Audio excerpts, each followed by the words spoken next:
नमस्कार। 2 और 3 फरवरी की करंट अफेयर्स की प्रमुख खबरों को हम लोग देखते हैं। विश्व आर्द्र भूमि दिवस आप सभी को पता है 2 फरवरी को प्रत्येक वर्ष ये मनाया जाता है और इस बार भी 2 फरवरी को ये मनाया गया। इस बार की थीम थी वेटलैंड रेस्टोरेशन। अगर हम आर्द्र भूमि दिवस की बात करें तो ये पहली बार 1997 में मनाया गया था। ठीक है। और ये 2 फरवरी को ही क्यों मनाया जाता है? क्योंकि 2 फरवरी 1971 को ही ईरान के एक प्रसिद्ध शहर रामसर में एक सम्मेलन हुआ था, जैव विविधता पर वो सम्मेलन था, जिसमें जो आर्द्रभूमि क्षेत्र हैं उनकी पहचान हुई थी, उन पर कन्वेंशन करने का निर्णय लिया गया था। तो उसी दिन से 2 फरवरी से ही, इसीलिए 1997 में 2 फरवरी से ही प्रत्येक वर्ष विश्व आर्द्रभूमि दिवस मनाने का निर्णय लिया गया। ओके। आर्द्रभूमियाँ क्या हैं? आर्द्रभूमियाँ एक दलदली क्षेत्र होती हैं और ये जैव विविधता की दृष्टि से बहुत ही महत्वपूर्ण मानी जाती है। जैव विविधता से समृद्ध होती है। यहाँ पर जीवों और पेड़ पौधों की संख्या और इसमें काफ़ी विविधता पाई जाती है। ये आर्द्रभूमि क्षेत्र भारत में बहुत सारे हैं। वर्तमान में भारत में लगभग 50 के आसपास आर्द्रभूमि क्षेत्र हैं। ठीक है। तो उसी को बढ़ावा देने के लिए आर्द्रभूमि, उसी के महत्व को बताने के लिए प्रत्येक वर्ष आर्द्रभूमि दिवस मनाया जाता है। अगला है हरमनप्रीत कौर, भारतीय महिला क्रिकेट टीम की वर्तमान कप्तान। इनको स्पोर्ट्स ब्रांड प्यूमा इंडिया ने अपना नया ब्रांड एम्बेसडर नामित किया है।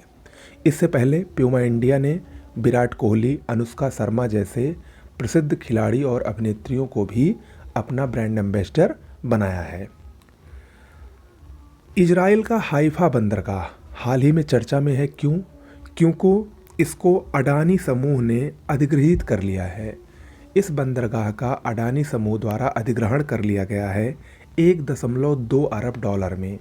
और इस समझौते के तहत अब अडानी समूह तेल अवीव, एक बहुत ही प्रसिद्ध शहर है इजराइल का, उसमें आर्टिफिशियल इंटेलिजेंस लैब की स्थापना करेगा अडानी समूह। ठीक है। तो ये एक बहुत ही बड़ी उपलब्धि मानी जा रही है भारत और इजराइल के संबंधों को और बेहतर बनाने के लिए अडानी समूह द्वारा हाइफा बंदरगाह को अधिग्रहित करने पर। हाइफा बंदरगाह अगर माल वाहक की दृष्टि से देखा जाए तो इजराइल का दूसरा सबसे बड़ा बंदरगाह है, और अगर यात्रियों को ढोने की बात की जाए तो यात्रियों की दृष्टि से ये सबसे बड़ा बंदरगाह है इजराइल का। ठीक है, याद रखिएगा। बबीता फोगाट, पूर्व पहलवान और वर्तमान में भारतीय जनता पार्टी की प्रमुख नेत्री, इनको कुश्ती महासंघ की निगरानी समिति में शामिल किया गया है। कुश्ती महासंघ की निगरानी समिति, जो अभी हाल ही में भारतीय कुश्ती संघ पर जो कुछ प्रमुख खिलाड़ियों द्वारा आरोप लगाए गए हैं, उसकी जांच करने के लिए निगरानी समिति बनी है। उसमें अब बबीता फोगाट को भी शामिल कर लिया गया है। उसकी अध्यक्ष इससे पहले मैरी कॉम है, जो कि विश्व प्रसिद्ध मुक्केबाज हैं भारत की। योगेश्वर दत्त, तृप्ति मुरगुंडे, राधा श्रीमन आदि इस समिति में शामिल हैं, और अब इसमें बबीता फोगाट को भी शामिल कर लिया गया है। मनमोहन सिंह, भारत के पूर्व प्रधानमंत्री, इनको यूके यानी यूनाइटेड किंगडम ब्रिटेन द्वारा लाइफ टाइम अचीवमेंट सम्मान से सम्मानित किया गया है। इनके आर्थिक और राजनीतिक योगदान के लिए इनको ये सम्मान दिया गया है। ओडेसा, नहीं देखिए यहाँ पर ये उड़ीसा नहीं है, ओडेसा, और ये कहाँ पर स्थित है? यूक्रेन में स्थित एक बंदरगाह शहर है। ये क्यों चर्चा में है? क्योंकि यूनेस्को की विश्व विरासत सूची में ये शामिल हुआ है। ओडेसा, याद रखिएगा, बहुत ही महत्वपूर्ण है। इस समय वर्तमान में यूक्रेन और रूस के बीच बहुत दिनों से युद्ध भी चल रहा है। उसके बावजूद यूक्रेन के इस शहर को विश्व विरासत सूची में शामिल करना अपने आप में काफ़ी बड़ी बात है और बहुत ही महत्वपूर्ण है परीक्षा की दृष्टि से भी। तो याद रखिएगा ओडेसा। विशाखापट्टनम चर्चा में है क्योंकि आंध्र प्रदेश की ये नई राजधानी होगी। आंध्र प्रदेश के मुख्यमंत्री ने इसकी घोषणा की है कि इसकी नई राजधानी आंध्र प्रदेश की विशाखापट्टनम होगी। देखिए, जब आंध्र प्रदेश का विभाजन हुआ आंध्र प्रदेश और तेलंगाना में, उसके बाद से ये चर्चाएं चली कि आंध्र प्रदेश की नई राजधानी अमरावती होगी। लेकिन उसके बाद सरकार ने अपना प्लान बदला, आंध्र प्रदेश सरकार ने, और 2020 में उसने 3 राजधानियाँ बनाने की बात की, एक कुरनूल में, एक विशाखापट्टनम में और एक अमरावती में।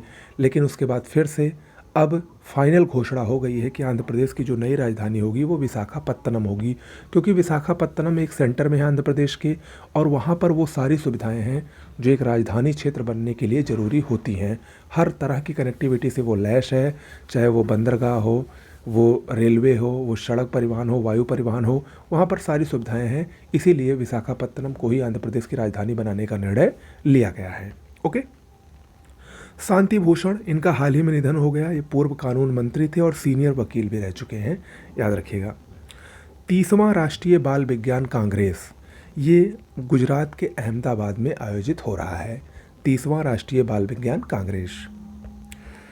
समग्र शिक्षा अभियान, मोस्ट इम्पॉर्टेंट है। उत्तर प्रदेश सरकार द्वारा वंचित वर्ग की लड़कियों को सशक्त बनाने के लिए इस अभियान की शुरुआत की गई है।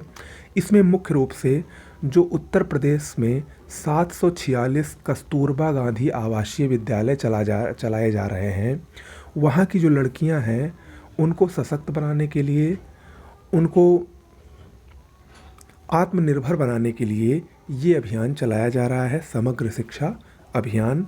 याद रखिएगा, उत्तर प्रदेश सरकार इसको चला रही है।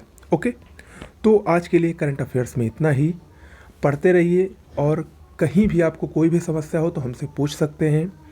ट्रेंडिंग एनालिसिस पीसीएस का आपको मिल रहा है। पर्यावरण और साइंस का कुछ ही दिन में आपको जल्दी ही मिलेगा, और भी बहुत सारी चीज़ें आपको मिलने वाली हैं।